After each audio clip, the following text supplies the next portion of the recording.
Señor presidente Bashar al-Assad, gracias por dialogar con nosotros hoy. Bienvenidos a Damasco. Hace un año muchas personas estaban convencidas de que usted no iba a resistir hasta hoy. Sin embargo, estamos en un renovado palacio presidencial grabando esta entrevista. ¿Quiénes son exactamente hoy sus enemigos? Mis enemigos son el terrorismo y la inestabilidad en Siria. Esos son nuestros enemigos. El asunto no tiene que ver con las personas. La cuestión no es que yo permanezca o me marche, sino que el país sea seguro o no. Ese es el enemigo que combatimos como país. Llevo aquí 2 días y he tenido la oportunidad de conversar con algunas personas en Damasco. Algunos dicen que en este momento su permanencia o no ya no es relevante. ¿Qué opina al respecto?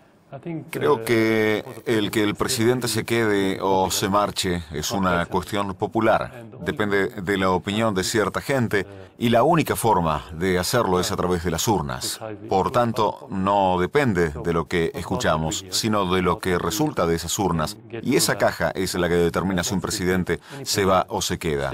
Es muy simple. Creo que han querido decir que ahora usted ya no es el blanco, sino que el blanco es Siria. Yo no era el blanco, yo no era el problema en todo caso. Occidente siempre crea enemigos. En el pasado fue el comunismo, luego el Islam y después fue Saddam Hussein por otras razones. Y ahora quieren representar en Bashar un nuevo enemigo. Por eso dicen que el problema es el presidente y por eso debe irse. Por eso debemos centrarnos en el verdadero problema y no perder tiempo en escuchar lo que dicen. ¿Aún sigue creyendo que usted es el único hombre que puede mantener a Siria unida y el único que puede poner fin a lo que el mundo llama una guerra civil? Debemos mirar la cuestión desde 2 prismas. El primero es la Constitución, y yo gozo de mis poderes en base a la Constitución, y según la Constitución y estos poderes, debo ser capaz de resolver este problema. Pero si quiere decir que no hay otro sirio que pueda ser presidente, pues la respuesta es no. Pues cualquier sirio podrá ser presidente. Hay varios sirios aptos para este cargo.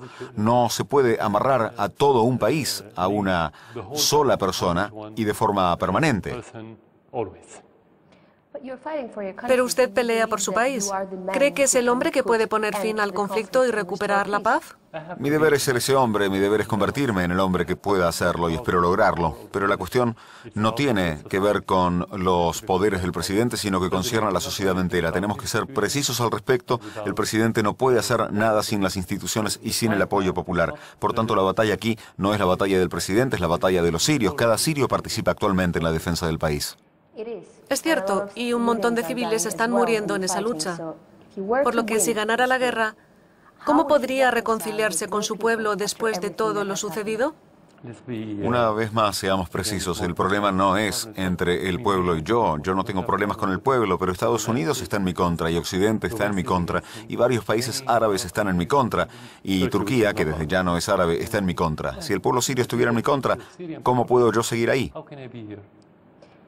Ellos no están en su contra. Si todo el mundo, o digamos una buena parte del mundo, incluyendo a tu pueblo, está en tu contra, eres Superman. Solo eres un ser humano, no es lógico. Esto no tiene que ver con reconciliarse con el pueblo y tampoco con la reconciliación entre los sirios. Nosotros no estamos en una guerra civil.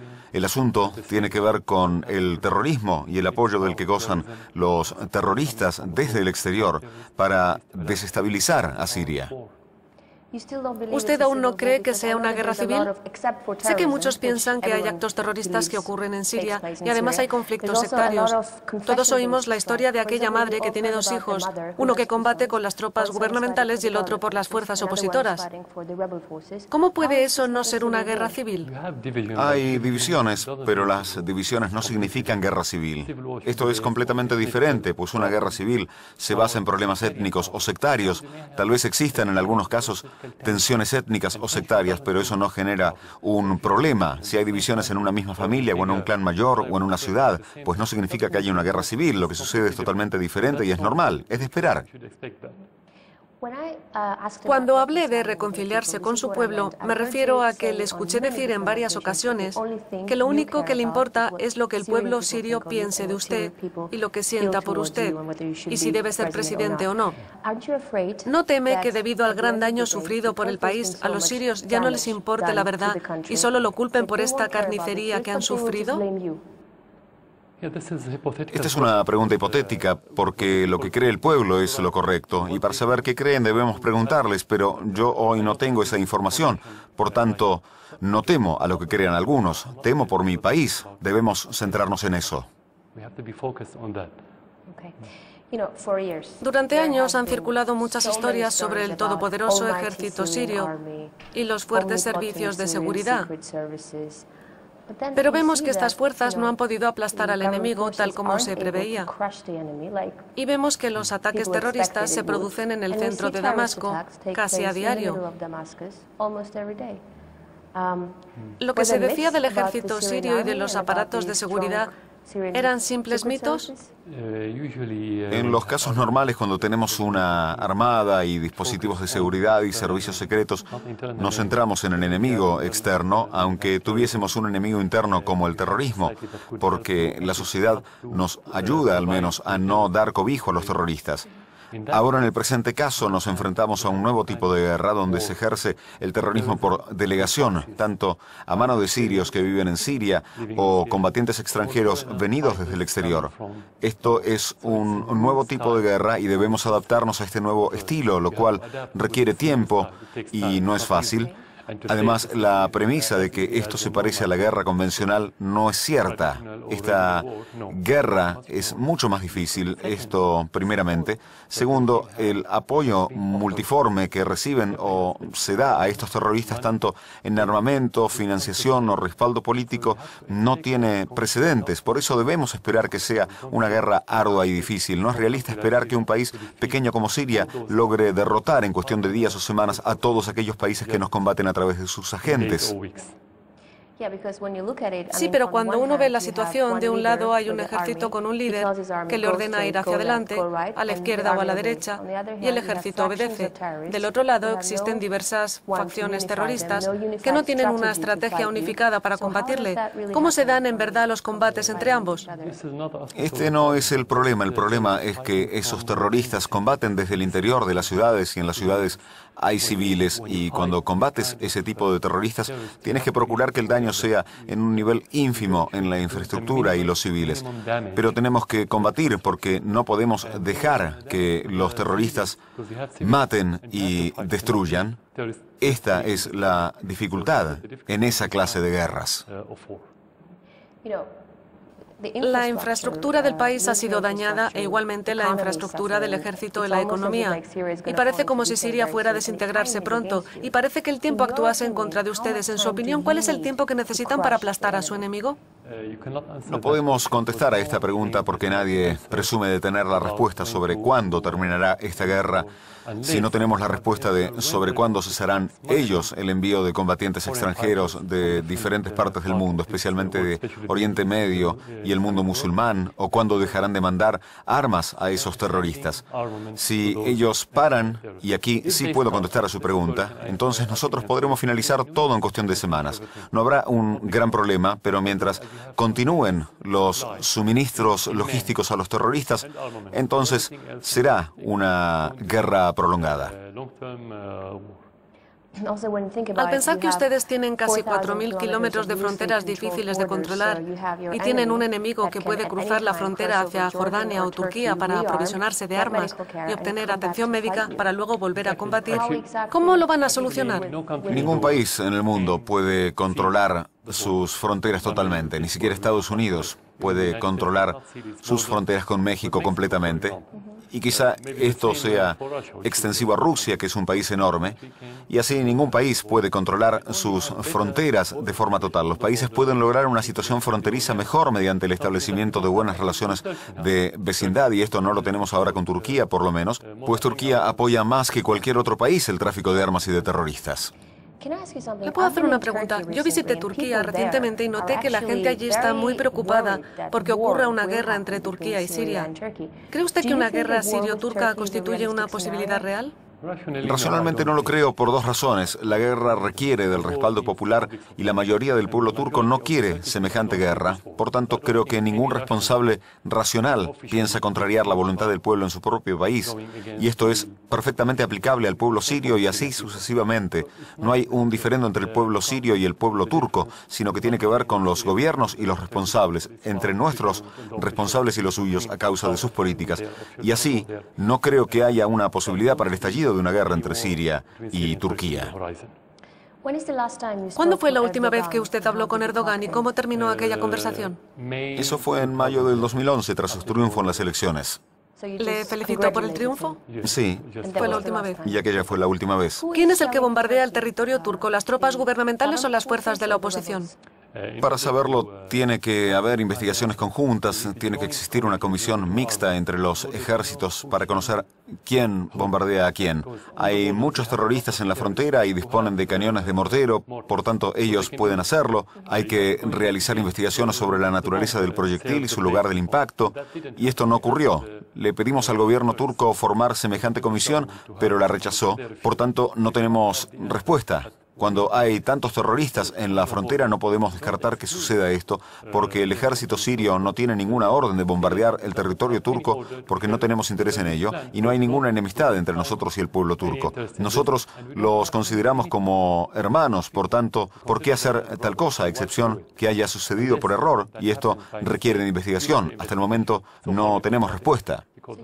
¿Aceptan ustedes la hipótesis de que esto haya ocurrido por error por parte de las fuerzas gubernamentales? Es posible. En todas las guerras se producen errores. ¿Sabe que en Afganistán hablan siempre de fuego amigo? Pues si el mismo ejército puede matar a sus efectivos por error, entonces ello quiere decir que semejante hecho puede suceder en cualquier guerra, aunque no podemos confirmarlo. ¿Por qué se ha convertido Turquía, considerada por ustedes como país amigo, en una cabeza de puente para la oposición? No es Turquía ni el pueblo turco, sino el gobierno de Erdogan, para ser precisos. El pueblo turco necesita buenas relaciones con el pueblo sirio.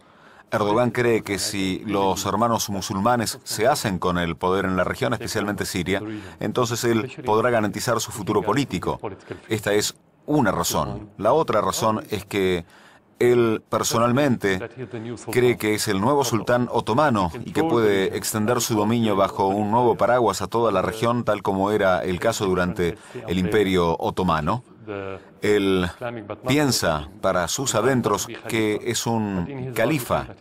Estas son las dos principales razones de ese giro en su política, de cero problemas a cero amigos. Pero no solo Occidente se opone a ustedes en esta etapa, pues tienen muchos enemigos en el mundo árabe. Hace 2 años, cuando alguien oía su nombre en el mundo árabe, mostraba respeto, pero ahora lo han traicionado a la primera oportunidad. ¿Por qué tiene tantos enemigos en el mundo árabe? No son enemigos. La mayoría de los gobiernos árabes apoya a Siria de corazón, pero no se atreve a decirlo en público. ¿Por qué no? Porque están sometidos a presiones por parte de Occidente y a veces de los petrodólares.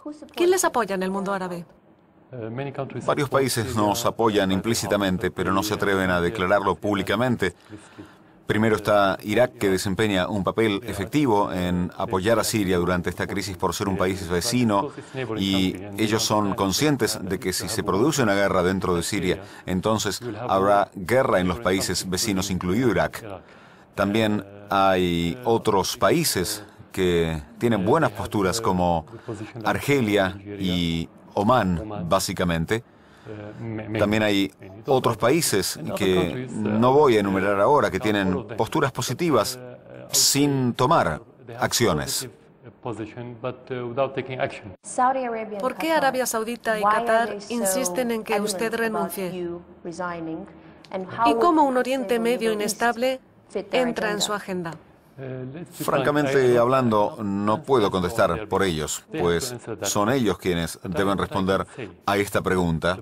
Pero lo que puedo decir es que el problema entre Siria y varios países, tanto en el mundo árabe, en la zona o en Occidente, es que decimos no cuando creemos que debemos decir no.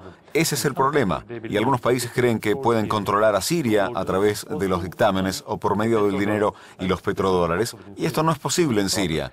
Ahí está el problema. Quizá quieren desempeñar un papel. No tenemos problema en ello. Pueden hacerlo, tanto si lo ameritan o no, pero no a expensas de nuestros intereses. ¿El asunto tendrá que ver con dominar Siria o con exportar su versión del Islam a Siria? No se puede afirmar que ello sea una política estatal en esos países. En algunos casos se trata de instituciones en determinados países y en otros hay personas que apoyan esa tendencia, pero no lo anuncian como política oficial. Y así, ellos no nos han pedido promocionar las posiciones extremistas de sus instituciones, pero esto sucede en realidad, tanto a través del apoyo directo que brindan los gobiernos o a través de las instituciones y las personas. Esto es un lado del problema, pero cuando hablo como gobierno me refiero a la política declarada. Y esta, como cualquier otra política, depende de los intereses y los papeleos, pero no podemos ignorar lo que ha dicho. Irán, su estrecho aliado, sufre también sanciones económicas y afronta también la amenaza de una invasión externa. Si ustedes tuvieran que escoger entre cortar las relaciones con Irán a cambio de la paz en su país, ¿elegirían esa opción? No tenemos opciones contrapuestas al respecto, y la razón es que hemos tenido buenas relaciones con Irán desde el año 1979 y hasta el momento nuestras relaciones mejoran constantemente, pero al mismo tiempo nos movemos hacia la paz. Habíamos tenido un proceso de paz y negociaciones de paz. Irán nunca fue un factor contrario a la paz. Se trata de informaciones subversivas que Occidente trata de publicitar, las cuales consisten en que si queremos la paz, entonces no deberíamos tener buenas relaciones con Irán. Ninguna cosa tiene que ver con la otra, son temas totalmente diferentes. Irán ha dado apoyo a Siria y respaldado nuestra causa, la causa de los territorios ocupados, y debemos apoyarla en sus causas. Esto es algo claro y simple. Irán es un país sumamente importante en la zona y si buscamos estabilidad, entonces debemos tener buenas relaciones con Irán. No podemos hablar de estabilidad a la sombra de malas relaciones con Irán, Turquía u otros vecinos. ¿Disponen ustedes de información que indique que los servicios de seguridad occidentales financian a los combatientes de la oposición en Siria? Lo que sabemos hasta ahora es que esos aparatos asesoran con información a los terroristas a través de Turquía y en algunos casos desde el Líbano principalmente, pero hay otros servicios de inteligencia no occidentales sino regionales que son muy activos y más activos que los servicios occidentales y por supuesto bajo la supervisión de los dispositivos de inteligencia occidentales. ¿Cuál es el papel de Al-Qaeda en Siria en este momento? ¿Controlan alguna fuerza de la oposición? No creo que ellos pretendan controlar a esos grupos, pues ellos buscan fundar su emirato, según la expresión que ellos usan, pero tratan principalmente de intimidar y aterrorizar a la gente mediante las explosiones, los asesinatos y los ataques suicidas, para empujar a la gente a desalentarse y aceptarlos como hecho consumado, y así ellos se mueven paso a paso, pero su objetivo final es establecer un emirato islámico en Siria, desde el cual puedan promocionar su propia ideología en el resto del mundo. De entre aquellos que combaten contra ustedes y se oponen a ustedes, ¿con quién hablaría? Hablamos con todo aquel que posea una voluntad real para ayudar a Siria, pero no perdemos nuestro tiempo con ninguna persona que quiera aprovechar nuestra crisis para sus intereses personales. Se han hecho varias acusaciones a las tropas gubernamentales de cometer crímenes de guerra contra civiles sirios. ¿Admite usted que las fuerzas gubernamentales han cometido crímenes de guerra contra los civiles sirios? Nosotros combatimos el terrorismo y aplicamos la Constitución para proteger al pueblo sirio. Volvamos a lo que sucedió en Rusia hace más de una década. Ustedes estaban enfrentándose al terrorismo en Chechenia y otros lugares. Ellos atacaron teatros y escuelas y el ejército ruso protegía al pueblo. ¿Usted llama a aquello crímenes de guerra? Seguramente que no. Hace algunos días, Amnistía Internacional reconoció los crímenes cometidos por los grupos armados hace pocos días cuando capturaron a soldados y los ejecutaron. Así como Human Rights Watch reconoció más de una vez los crímenes que cometen aquellos grupos y fueron calificados hace días de crímenes de guerra. Esto en primer lugar. En segundo lugar, no es lógico que un ejército cometa crímenes de guerra contra su pueblo, porque el ejército sirio se compone de individuos del pueblo sirio.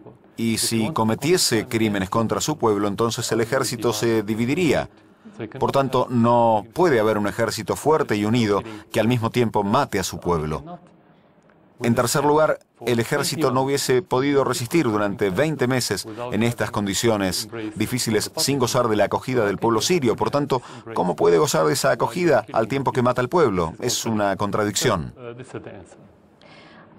¿Cuándo fue la última vez que habló con un dirigente de Occidente? Antes de la crisis. ¿Ha habido alguna ocasión en la que le plantearan dejar el cargo de la presidencia para que hubiera paz en Siria? No se me planteó aquello de forma directa, pero tanto si me lo plantearan directa o indirectamente, se trata de una cuestión de soberanía y solamente el pueblo sirio tiene derecho a hablar de ese asunto. Todo lo que sea planteado de forma directa o indirecta o en los medios de comunicación no tiene sentido ni peso en Siria. Pero usted tiene opciones porque, tal como parece en el exterior, usted no tiene ningún lugar a donde ir. Por tanto, ¿a dónde se iría si quisiese marcharse? A Siria. Ese es el único lugar donde puedo estar. Yo no soy un pelele y no fui hecho por Occidente para ir a Occidente o a cualquier otro sitio. Soy sirio, soy de ahí y tengo que vivir y morir en Siria. ¿Cree que existe en este momento alguna oportunidad para la diplomacia y el diálogo o es que han llegado a una etapa en que es el ejército únicamente quien puede poner fin a la crisis? Yo siempre he creído en la diplomacia y creo en el diálogo, incluso con aquellos que no entienden el diálogo o no creen en él. Debemos seguir intentándolo. Creo que siempre lograremos una parte de éxito. Debemos buscar esos éxitos parciales hasta lograr el éxito total. Pero debemos ser realistas. No hay que creer que el diálogo únicamente es el que puede lograr el éxito, porque aquellos que perpetran tales acciones se subdividen en dos tipos. Uno que no cree en el diálogo, especialmente los extremistas, y también tienes a los antisociales, que sobre ellos pesan fallos judiciales hace años, ya antes de la crisis, y su natural enemigo es el gobierno, porque serán encarcelados si vuelven las cosas a su curso normal. Hay otro tipo, que son las personas que reciben el apoyo desde el exterior, y estos tienen compromisos solamente con las personas o gobiernos que les proveen dinero y armas. Estos no son dueños de su decisión. Por tanto, debemos ser realistas. El tercer tipo es la gente, tanto combatientes o políticos, que aceptan dialogar. Por eso, hemos comenzado ese diálogo hace meses, incluso con los combatientes, y algunos han abandonado las armas y han vuelto a su vida normal. ¿Cree usted que la invasión extranjera a Siria es inminente ya? Creo que el costo de tal invasión, si llega a suceder, será más grande de lo que el mundo entero pueda tolerar. Porque si se producen problemas en Siria, al saber que somos el último baluarte del laicismo y de la estabilidad y la convivencia en la región, entonces ello tendría un efecto dominó en el mundo, desde el Océano Atlántico hasta el Océano Pacífico, y usted se imaginará las repercusiones en el resto del mundo. No creo que Occidente se encamine en esa dirección, pero si lo hace, nadie podrá pronosticar lo que sucederá después. Señor presidente, ¿se reprocha algo a sí mismo? Uno debe encontrar errores en cada decisión, porque si no, entonces uno no sería humano. ¿Cuál es su mayor error? Sinceramente no recuerdo ahora, pero a la hora de tomar cualquier decisión tengo que considerar que una parte de la misma será errónea, pero uno no puede conocer sus errores en el momento. En algunos casos, especialmente durante una crisis, no puedes ver lo correcto y lo incorrecto hasta que superas esa crisis. Por eso no sería objetivo si hablara ahora de los errores, porque estamos en medio de la crisis. ¿Entonces no hay nada por lo que se arrepienta? No ahora.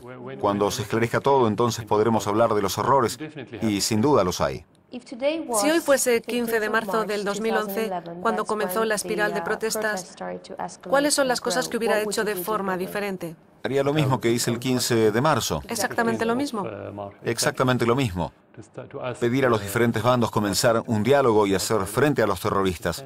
Así empezó la cosa, no comenzó con manifestaciones, pues estas fueron la tapadera, pero dentro de las manifestaciones había combatientes que comenzaron a disparar contra los civiles y los efectivos del ejército al mismo tiempo, aunque quizá en el plano táctico se hubiese podido hacer algo diferente, pero como presidente del país yo tomo la decisión a nivel estratégico y esto es una cosa diferente.